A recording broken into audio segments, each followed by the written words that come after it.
So this talk is just a second. It's going to last about 2,000 seconds or so. And as you can see from the subtitle, it's a talk about what a second is, the definition of a second, what can happen in 1 second, and why we need leap seconds. So firstly, just let me throw a number on the screen. I'm not sure if that number has any meaning for you. 11.7 million seconds. So depending on how you think of 1 second, or how you think of the length of time that the UK has been in lockdown, that is 11.7 million seconds. That just puts it in perspective that we don't often think of seconds as being a unit of time that's very useful beyond just measuring very short lengths of time. Once we get beyond that, we tend not to think of things in terms of seconds. Let me just see if I can... No. There we go. So, what I'm going to be talking about here is... okay. We just seem to have lost the click for a second there. I'm going to be looking at how time is defined in terms of motion, and looking at the definition of a second, and then a little bit of a detour on what can happen in 1 second before looking at the rotation of the Earth and how the Earth's rotation slowing down has the consequence that we need from time to time to insert leap seconds into our clocks. So I'll say a little bit about what they are and why they're needed. So firstly, time and motion. How do we think about time? We perhaps think of time as something completely different from space, but ultimately the only way we can measure time is by thinking of something moving, generally something moving through space. So for instance, the passage of time for many millennia has been measured by the motion of objects, such as the sun moving across the sky, giving us a shadow on a sundial, or the changing sunlight on the moon, giving us the phases of the moon. Again, that's a way of marking the passage of time. That's the way it's been done for many millennia, and only recently have we decoupled it from astronomical type observations. So if we ask what a second is, you may say, well, that's rather trivial, because we know a day is divided into 24 hours, and an hour is divided into 60 minutes, and a minute is divided into 60 seconds. So 1 second, as it were, by definition, is just 1 over that number, 24 by 60 by 60, or 86,400. A second is just that fraction of a day. And that number, 86,400, will be cropping up from time to time in this talk. So if that's the definition of a second, then simples, that's presumably the end of the talk. Well, of course, not quite, because we have to look at the way the Earth moves to make sure we do understand exactly what a second is. And it's complicated in part by the fact that the Earth's orbit around the Sun is an ellipse. So regardless of how the Earth is spinning on its axis, as the Earth orbits the Sun, its speed varies depending on its distance from the Sun.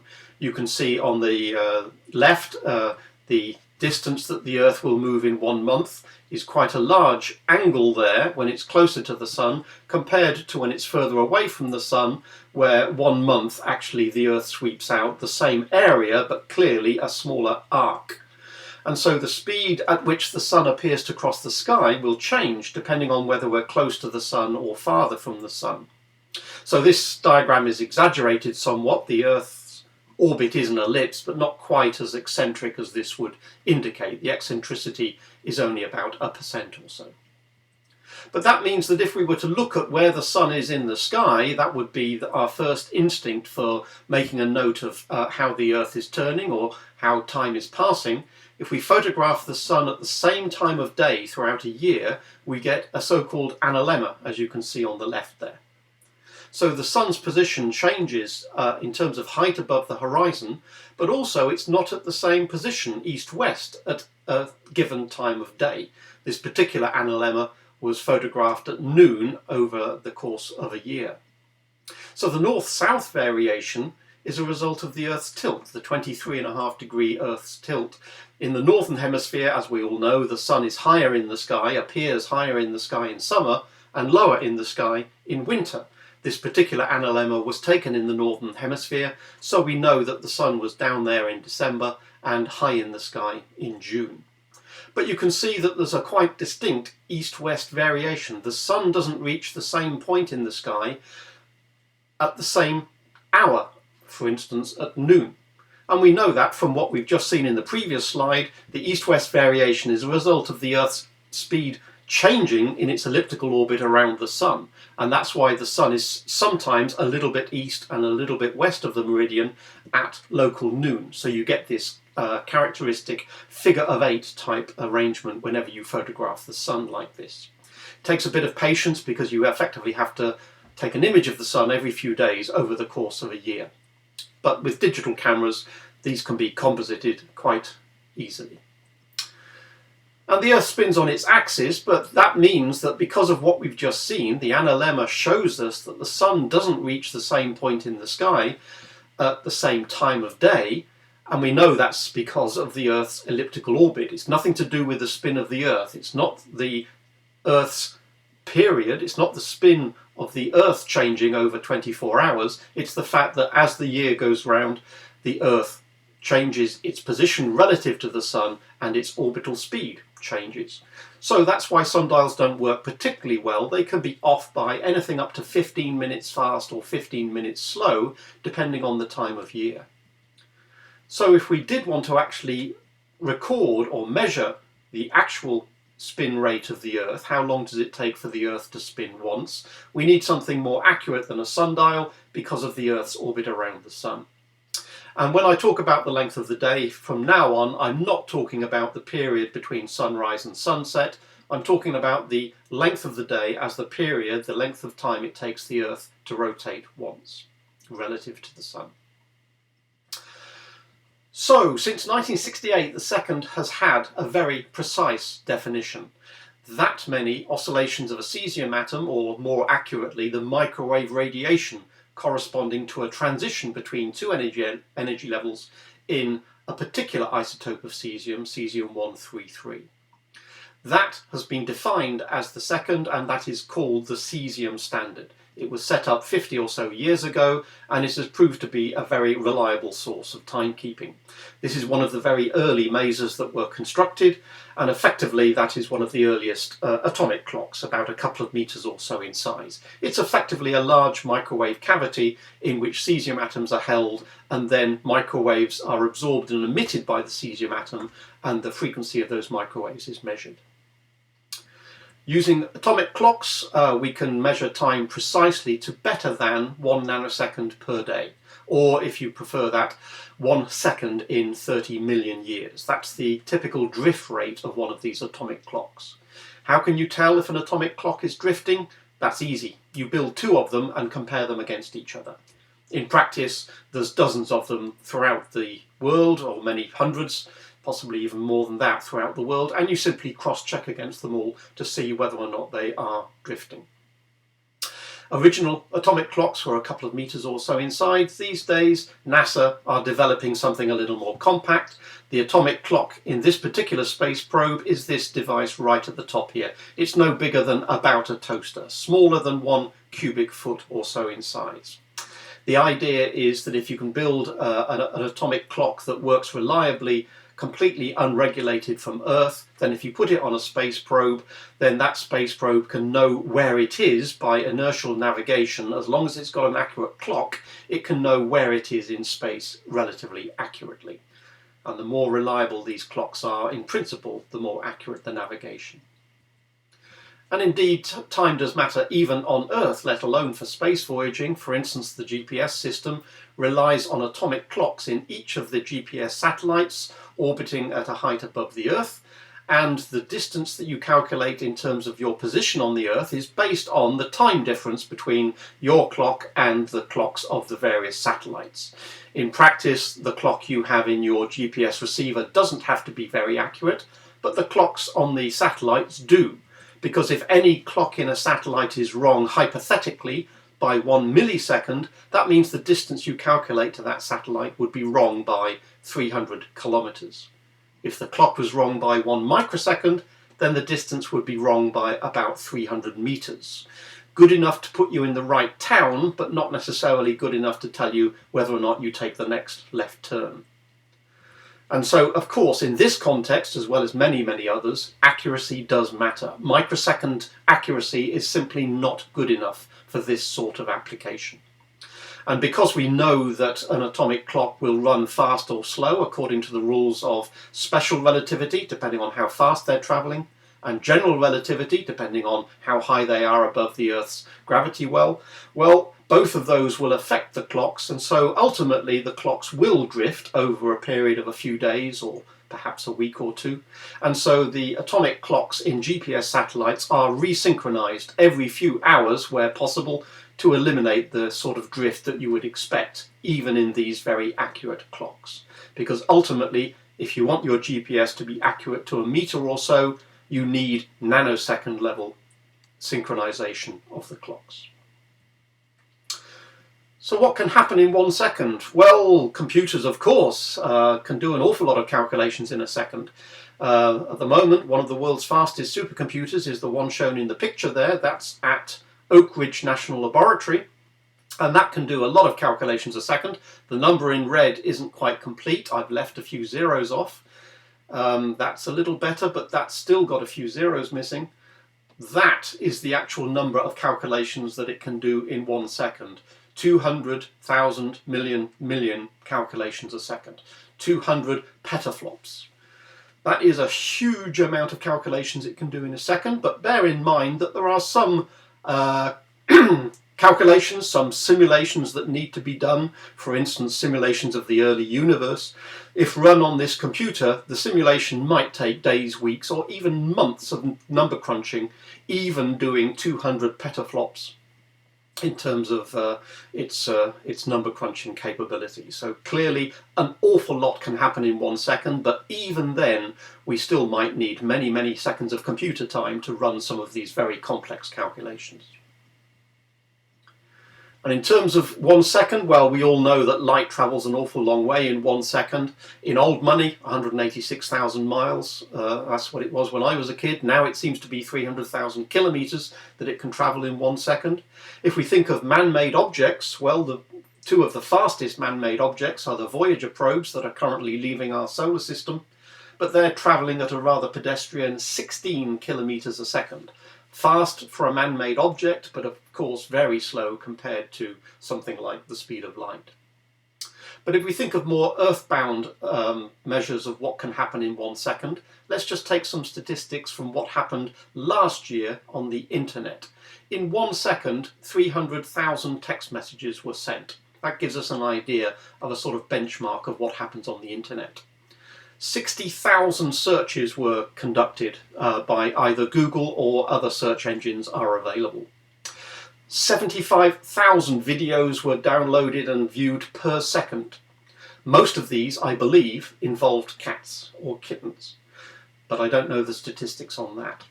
700,000 messages per second were sent via apps like WhatsApp or something like that. And one of the most amazing bits of statistics, 3 million emails were sent per second last year.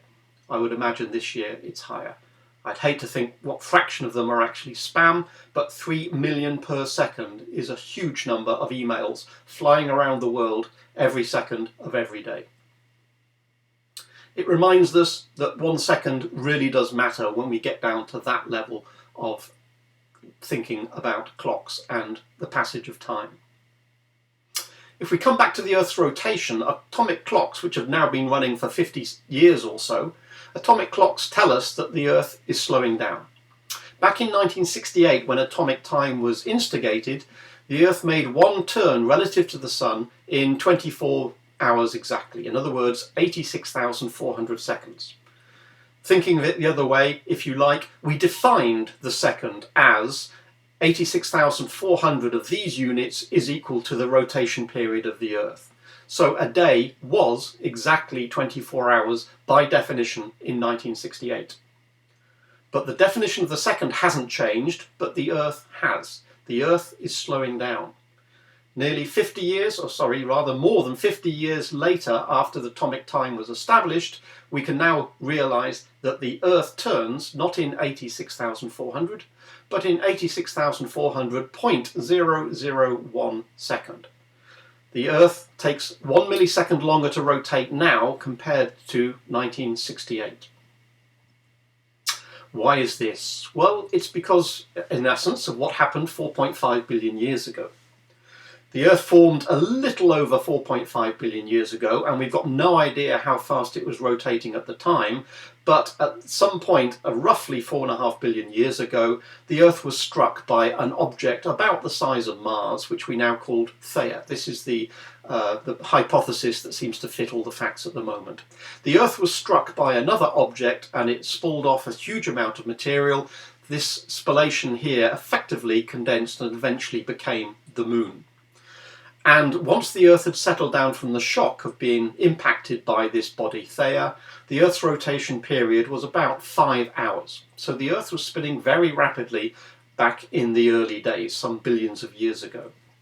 But because of all this material producing the Moon has been influencing us ever since. And it's the Moon that has been slowing the Earth's rotation down. So for the best part of all of that 4.5 billion years, the Moon has been producing tides on the Earth, and in particular the tidal bulge closer to the Earth. You might expect that to be pointing, as it were, at the Moon, but because the Earth's rotation is quite fast, it tends to drag that tidal bulge around, and so there's an offset between where the tidal bulge is produced and the line joining the Earth and the Moon. So the Moon is effectively tugging on this extra bit of mass, this extra bit of water that's raised because of the ocean tides, and that is slowing the Earth down. The Moon is effectively applying a brake on the rotation of the Earth. So the angular momentum of the Earth and Moon in combination as a system, the angular momentum of the pair doesn't change, but there's an angular momentum transfer from the Earth to the Moon. The Earth is slowing down and the angular momentum is being transferred to the Moon. At the moment, the Moon is tidally locked to the Earth, which means the face of the Moon closest to the Earth always faces the Earth. At the moment, of course, the Earth rotates, but eventually this tidal drag of the Moon on the Earth will mean that the Earth's rotation eventually will become not what we now know as 1 day, but eventually the 1 day will become equal to 1 month, i.e. the orbital period of the Moon, and eventually the Earth will always present one face to the Moon, just as now the Moon always presents the same face to the Earth. So eventually a day and a month will be the same length of time. So what? So a day is not an exact number of seconds. The day is actually a little bit more than 86,400 seconds. So what? Well, if we use the analogy of a leap day, we know that a year is not an exact number of days. We know that a year is a little bit less than 365.25 days. It's about 365.2422 days. And if that wasn't addressed, that means that the calendar would drift very slowly relative to the seasons. Inserting an extra day every 4th year makes the calendar year not 365 days, but 365.25 days, which is almost the same as the actual length of a year. It's still not quite right. So if we simply make an additional correction, skip a leap year in a century that's not divisible by 400, that is the rule, that makes the calendar year 365.2425 days. That is very close to the 365.2422 days that is actually a year. It's close enough that if we continued with that, there would be no drift of the calendar relative to the seasons for many, many thousands of years. So it's a very good system. We know exactly when the leap years are going to be inserted, and we know that that is good for our timekeeping for thousands, if not tens of thousands of years to come. So a very nice system. But by analogy, if we wanted to do the same thing with the rotation of the Earth, rather than the Earth orbit around the Sun, what if we wanted our 24-hour clocks to stay synchronized with the rotation of the Earth? In other words, we want the Sun to be in the sky when our clocks say it's daytime. We don't want the Sun to drift in the sky relative to our clocks. We don't want our clocks to drift relative to what the Sun is telling us. Well, in that case, we need to add a leap second in an analogous way to the way we add a leap day to keep the year calendar correct. Well, strictly speaking, we don't need to add a leap second. There's an alternative. we could keep our clock synchronized with the rotation of the Earth. If the Earth is slowing down, we could simply say, well, let's just slow down our clocks. Well, yeah, we could. But the scientists would be absolutely furious because the definition of the second would have to continuously change as the Earth slowed down. Not helped by the fact that the Earth slowing down is not absolutely regular.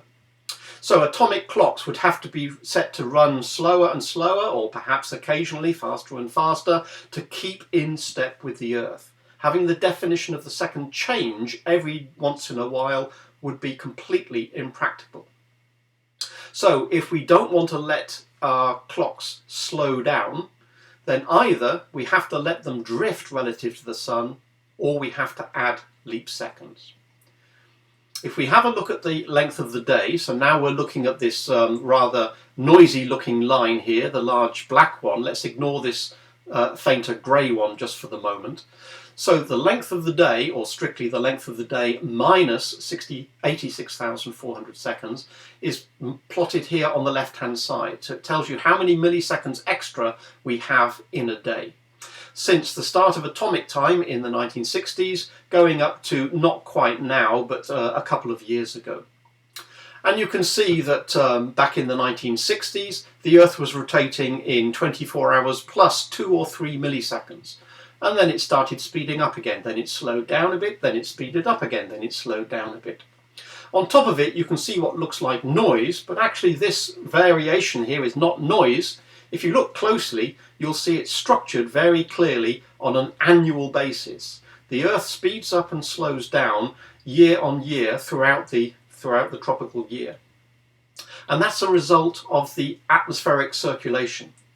Because the atmosphere and the winds and the general currents change with the seasons depending on whether the sun is beating down mainly on the northern hemisphere or mainly on the southern hemisphere, then the atmospheric currents and the atmospheric trends tend to change. In other words, the total angular momentum of the atmosphere actually changes slightly throughout the year as some winds run from east to west and then change from west to east at different times of year. And so this variation in the angular momentum of the atmosphere, which is known to be driven by the solar heating as a function of the tilt of the Earth, then because the angular momentum of the atmosphere is changing and the angular momentum of the Earth on the whole doesn't change, as the angular momentum of the atmosphere changes, so the angular momentum of the Earth changes. And that gives rise to the slight variation in the length of the day that we can see rising and falling on an annual basis. In addition, there are small variations, small little bumps and humps throughout the years. It's thought that most of those are due to earthquakes. If the crust of the Earth changes because a particular continent is pushed up or down by a few meters, that can change the moment of inertia of the Earth and hence change the speed at which it varies. But the elephant in the room is that sort of variation that's now shown in red. Why does the Earth sometimes for a few decades speed up and then for a decade or two slow down and then speed up and then slow down? The really curious thing is that nobody seems to really understand what's going on there. It doesn't appear to be the atmosphere, we can sort of understand that. It doesn't appear to be changes in the Earth's crust due to earthquakes or other changes in tectonic activity. So presumably there's something going on in the Earth's mantle or possibly even the Earth's core that's changing the rotation period of the Earth. But amazingly enough, geophysicists don't really understand what's actually going on there. So back to leap seconds. We know that leap days are inserted at a particular time in the calendar year. Everybody around the world has agreed that if we're going to have a leap day, it turns up according to a particular formula every fourth year, except for the century rule, and it always goes in on the 29th of February. But if we're going to insert a leap second, how do we decide where those go? Well, that decision is made on the hoof by the International Earth Rotation Service. Yes, that's real. There is actually such a body of people. I don't know quite what happens if they fail to turn up for work one day, but apparently their job is to monitor the rotation of the Earth. And they decide how often a leap second needs to be added and when the leap second should be inserted, either during the day or in which month of the year is it going to be inserted. So unlike leap days, which are inserted according to an algorithm, leap seconds have to be inserted according to how the Earth is rotating. So if we come back to that graph again, you can see sometimes the Earth's rotation was quite a bit more than 24 hours. For instance, in the 1970s, the Earth was rotating quite slowly, but for some reason or another, in the mid-noughties, around 2005, the Earth's rotation period was actually very close to 24 hours. So that means that if you're going to insert leap seconds, you can't just insert them regularly, you've got to look at how the Earth is rotating. So leap seconds were first introduced in 1972, just a few years after atomic time was established. And these are the points at which a leap second has been added. And now we're looking at the scale on the right rather than the scale on the left. So you can see that when the Earth was rotating rather slowly, a lot of leap seconds needed to be added to keep the clocks in sync with the Earth's rotation. And if we look again at this period in about 2005 or so, when the Earth's rotation period was very close to 24 hours, we didn't need many leap seconds at all. In fact, none were inserted for something like a 6 or 7 year period where leap seconds were simply not necessary because the Earth was behaving and rotating once in 24 hours. Since then, there's been a few leap seconds. The last leap second to be inserted was in 2016.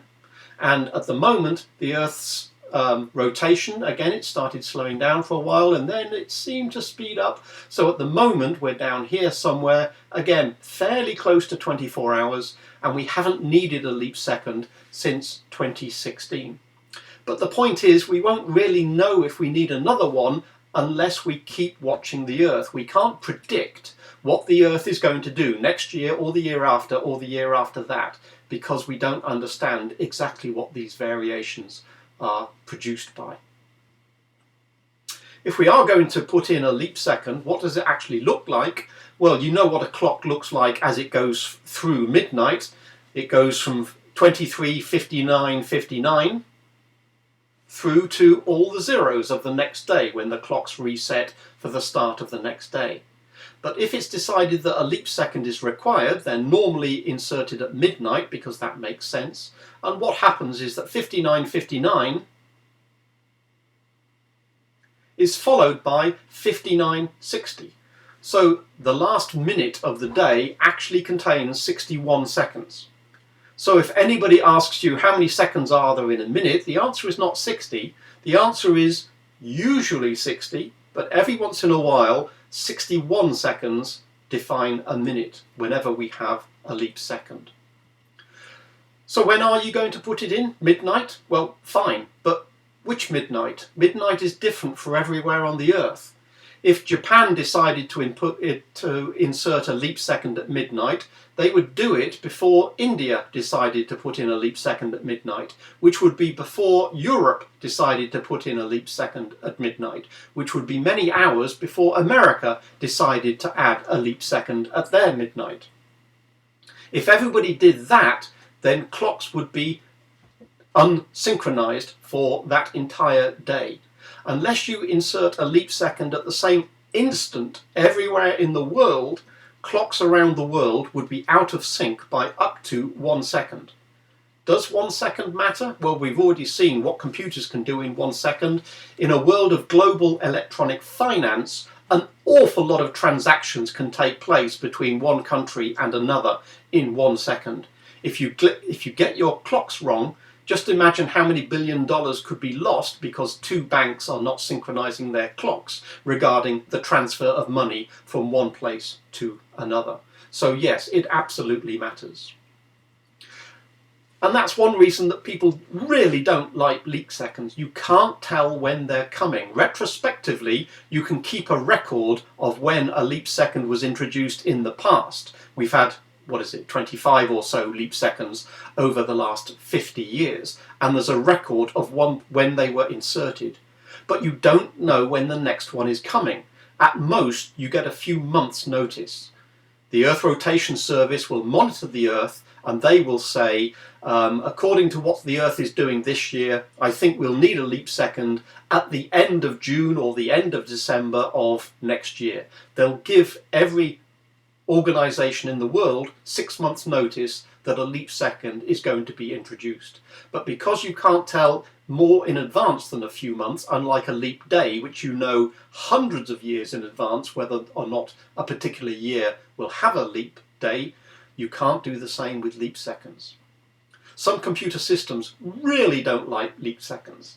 I've just shown you that in principle the timestamp 23:59:60 is a perfectly legal and legitimate way of expressing the time in a day that has a leap second.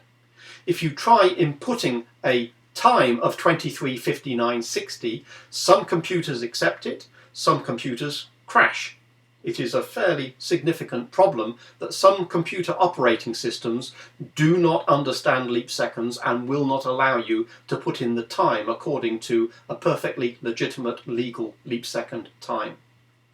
And some companies also don't like leap seconds. They don't like the discontinuity. They don't like a minute having 61 seconds at a particular time of year, which they can't predict in advance other than a few months ahead.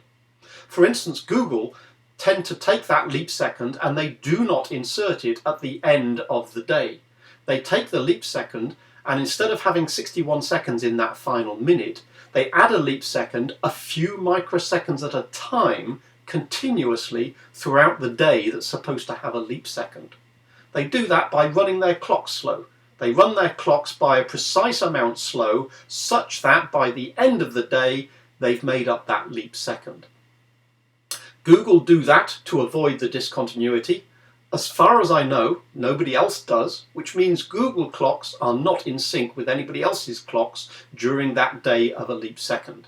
Now, as long as you're not making financial transactions according to the Google clocks, that's generally okay. But the joke is, what if you did the same thing and smeared not a leap second over a day, but what if you actually did that with a leap day and smeared the leap day in February? Hence the cartoon. Why do the clocks say it's 3 a.m? Adding an extra day creates too many glitches. Instead, we're running our clocks 3% slow during February to avoid the irregularity. To avoid having to add the 29th of February, all you need to do is to run your clocks 3% slow for a month, and then you don't have to add the leap day. So this was the joke. Google has expanded their leap second smearing to cover leap days as well. So, okay, leap day smearing is a joke, but the problem of what to do about leap seconds is serious. Do you let clocks drift, or do you redefine the second continuously to allow for the fact that the Earth is slowing down, or do you ad hoc add a leap second every once in a while to try and keep clocks synchronized with the Earth? It's a problem. And the United Nations has got an agency called the International Telecommunication Union, which has been considering for quite some years what we should do about time signals. It's a world problem. It's not a UK problem. It's not a USA problem. It is a world problem of how we go about monitoring time and how we define the synchronization of time across the world. So their job was to think about what do we do about leap seconds. They thought about it long and hard, and in 2015 they made a decision, a momentous decision. They decided not to decide anything until 2023. It's too much of a problem, and they've simply procrastinated and put the problem off. So we now have 3 years to figure out what we do about leap seconds. Do we live with them forever, or do we get rid of them, in which case do we redefine the second, or do we let all the clocks in the world drift? It's a problem, someone's got to fix it, but not us necessarily, but somebody is going to have to look at this in the next few years. So I've been telling you about the definition of a second, I've been telling you about how the Earth's rotation is slowing down, and the consequence of that is we either have to redefine seconds or we have to deal with leap seconds. Thank you all for your attention over the last 2,000 seconds.